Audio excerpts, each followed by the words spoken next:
ရုတ်တရက်ဆိုသလိုအာဖရိကရဲ့ချင်းသေးဘရင်ဟာကျွန်တော်ပေါ်ခုံအုပ်လိုက်ပြီးရဲရဲဆက်ဆက်ကြိုက်ခဲချစ်ကုပ်ပါတော့တယ်ကျွန်တော်ဖခင်ဟာမိုင်းမဲစွာနဲ့ပဲဒီဆာဘာနာရဲ့ဘရင်ကိုစိန်ခေါ်ခဲ့မိတာပါ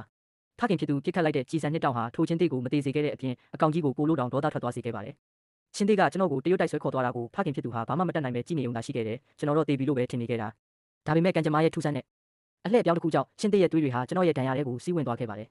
အဲ့ဒီသွေးတွေဟာကျွန်တော်ရဲ့ဒဏ်နဲ့ပေါင်းဆက်သွားပြီးတေမင်းတကားဝါကနေပြန်လဲခေါ်ဆောင်လာခဲ့ရုံတင်မကပဲထူးခဲ့တဲ့ခွန်အားတွေကိုပါပေးသနာခဲ့ပါတယ်ကျွန်တော်အိမ်ပြန်ရောက်တဲ့အခါမှာတော့ဖခင်ဖြစ်သူဟာထိုတန်နာရီလာချင်းသေးကိုရဲရဲဆက်ဆက်အမဲလိုက်တက်ဖြတ်ပြီးဦးကောင်းကိုနေရံမှာချိတ်ဆွဲထားတာကိုတွေ့လိုက်ရတယ်ကျွန်တော်ရဲ့ကြောက်စိတ်တွေပြေပြောက်သွားမလားဆိုတဲ့မျှော်လင့်ချက်နဲ့တူတီလို့လုပ်ခဲ့တာပါဒါပေမဲ့ကျွန်တော်ဟာမွေးရပါလူသက်သမားတယောက်မဟုတ်ပါဘူးဖခင်ဖြစ်သူရဲ့အသက်ပေါ်တန်ဖိုးမထားမှုကိုမြင်ပြီးကျွန်တော်ရင်ခွဲမတက်ခံစားခဲ့ရတယ်တကယ်တော့ထိုချင်းသေးသွေးတစ်ဆက်တာမရှိခဲ့ရင်ကျွန်တော်ဟာအစောကြီးကလေးကတေဆုံးနေပြီမဟုတ်လားဒီကိစ္စနဲ့ပတ်သက်ပြီးကျွန်တော်တို့သားအဖနှစ်ဦးပြင်းပြင်းထန်ထန်ရန်ဖြစ်ခဲ့ကြပြီးငကိုကလေးကနှုတ်နယ်နေတဲ့ဆက်ဆံရေးဟာလည်းလုံးဝပြတ်တောက်သွားခဲ့ပါတယ်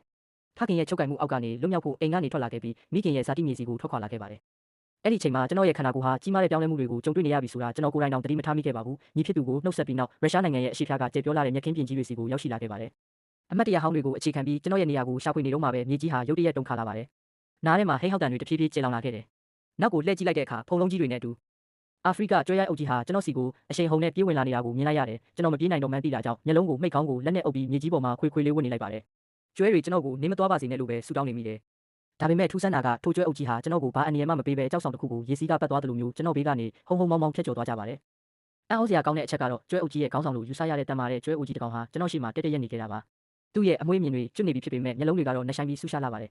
သူဟာနောက်ဆုံးကျွဲတစ်ကောင်ဖြစ်သွားတဲ့အထိကျွန်တော်ကိုစောက်ရှောက်ပေးခဲ့ပြီးမှသူ့အုပ်စုနောက်ကိုလိုက်သွားခဲ့ပါတယ်ဒီထူးဆန်းတဲ့တွေ့ဆုံမှုကနေကျွန်တော်တခုကိုသဘောပေါက်လိုက်ပါတယ်ကျွန်တော်ဟာတောရိုက်တရိတ်ဆန်တွေနဲ့စိတ်ချင်းဆက်သွယ်နိုင်တဲ့အစွမ်းကိုရယုံတယ်မကပဲကျွန်တော်ရဲ့ကာယခွန်အားဟာလည်းလူသားတို့ရဲ့အကန့်အသတ်ကိုကျော်လွန်သွားပြီဆိုတာပါပဲ